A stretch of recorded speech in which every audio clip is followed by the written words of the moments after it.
friends, I'm reading English books every day, so I am improving, right? अरे Anjali, book तो सीधी पकड़ ले। ओह yes, just practicing for future challenges. Upside down reading. Future challenge तो ये है कि इंग्लिश में बात कैसे करनी है। क्या आपको भी इंग्लिश में बात करते समय नर्वस फील होता है? डोंट वरी, आज हम इस डर को ख़त्म करेंगे and English learning will be fun and easy. तो वीडियो को एंड तक ज़रूर देखना। Hi guys, welcome back to my channel. I am Arushi, ex-air hostess and your English educator. आज हम एक ऐसे टॉपिक पे बात करेंगे जो बहुत से लोगों को चिंता में डाल देता है कि कैसे हम शाइनेस ओवरकम करें और इंग्लिश में कॉन्फिडेंटली बोलना सीखें। तो अगर आपको भी अपनी इंग्लिश इम्प्रूव करनी है और शाइनेस से बाहर निकलना है, आज की हमारी 4 strategies will be very helpful for you. तो चलिए शुरू करते हैं। Tip 1, practice makes perfect. The rhinoceros.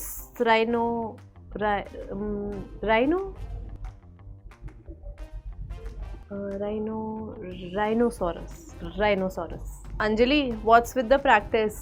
Wildlife Sanctuary का ऑडिशन देना है क्या? Very funny. I am just trying to improve my pronunciation.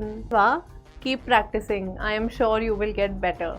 बिल्कुल, प्रैक्टिस से ही आप अपने इंग्लिश स्पीकिंग स्किल्स इम्प्रूव कर सकते हो। कॉन्फिडेंस इंग्लिश बोलने का तभी आएगा जब आप इंग्लिश बोलने की प्रैक्टिस करोगे।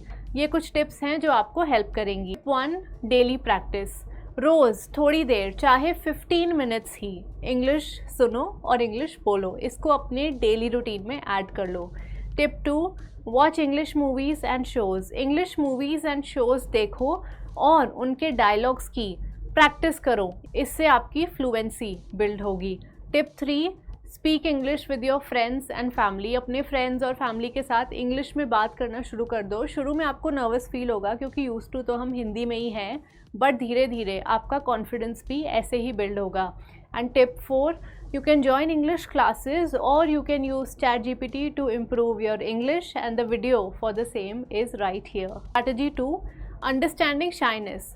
सबसे पहले शाइनेस को समझना ज़रूरी है। शाइनेस तब होती है अगर आपको लगता है कि अगर आपने कोई ग्रामेटिकल मिस्टेक कर दी या आपने किसी वर्ड की प्रोनाउंसिएशन गलत कर दी तो सब लोग आपको जज कर रहे हैं, आप पर हंस रहे हैं, आपका मजाक उड़ा रहे हैं। और ऐसा बिल्कुल नहीं होता और आपको ऐसा लगता है कि आपको एकदम परफेक्ट होना चाहिए। इंग्लिश में गलती करना मतलब it's the biggest mistake that anyone can make.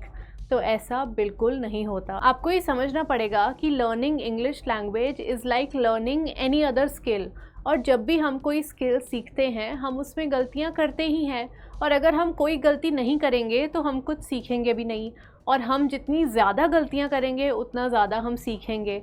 So they are not mistakes, right? It's a part of the process and the more mistakes you make the more you learn, the more you learn the more you get better. I wanted to ask, about the project. Can you understand what I say? Of course, relax. मैं तेरी English जज नहीं कर रही. I'm here to help. ओह, मुझे हमेशा tension रहती है कहीं कुछ गलत तो नहीं बोल रही, प्रोनाउंसिएशन तो नहीं गलत। कॉन्फिडेंट होना पड़ेगा। हाँ, बी योरसेल्फ। सब गलतियाँ करते हैं। Everyone makes mistakes. Strategy 3, embracing our Indian accent. English बोलते समय अगर आपको एक्सेंट को लेकर कोई भी स्ट्रेस है that you want to change it, forget about it and be proud of it. क्योंकि इंग्लिश पूरे वर्ल्ड में, whether it's Americans, British, French, Arabic, Russians, सबका अपना एक्सेंट है और सब इंग्लिश अपने तरीके से बोलते हैं, right? So what is wrong with our Indian accent? हर जगह का एक्सेंट अलग होता है और आपका एक्सेंट आपकी पहचान है, इट्स योर आइडेंटिटी। सबसे इम्पॉर्टेंट चीज़ ये है कि जो आप सोच रहे हो, जो भी आपके थॉट्स हैं, वो आप क्लियरली और फ्लुएंटली बोल पाओ without any grammatical mistakes. That's it. I am going to the garage और गैरेज। कौन सा होता है?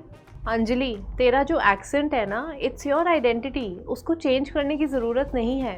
Oh really? मुझे लगा मुझे थोड़ा इंटरनेशनल साउंड करना चाहिए। Oh, just be yourself, your accent is a part of who you are. Strategy 4, setting realistic goals. अपने गोल्स को रियलिस्टिक और अचीवेबल बनाओ।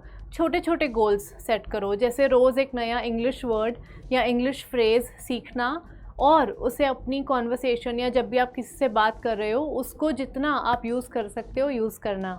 ये ग्रेजुअल प्रोग्रेस आपको मोटिवेट भी करेगा और आपको इम्प्रूव भी करेगा। आज मुझे 20 न्यू वर्ड्स सीखने हैं, 20 इंग्लिश बुक से पेजेस भी पढ़ने हैं, फिर एक इंग्लिश मूवी देखनी है जिससे मैं सेंटेंसेस उठाकर यूज़ करूँगी। ये सब करने से फटाफट इंग्लिश आ जाएगी। मैडम गो इजी, ये तो कुछ ज़्यादा ही टफ साउंड कर रहा है मुझे। रियली? हाँ, why not start with small steps लेकिन do it every day. For example, start speaking practice of 2 or 3 phrases such as how are you, how have you been, it was really nice to meet you. That's better. तो ये थी हमारी 4 major strategies जो आपको shyness को overcome करने में और इंग्लिश कॉन्फिडेंटली बोलने में मदद करेंगी। रिमेंबर, पेशेंस एंड प्रैक्टिस से ही आप अपने गोल्स अचीव कर पाओगे। आई होप आपको आज की वीडियो अच्छी लगी। Subscribe for more communication improvement and personality development content. Comment down below which strategy was your favourite one and share this video with a friend who you feel is very shy and will benefit after watching this video, and I will see you in my next one.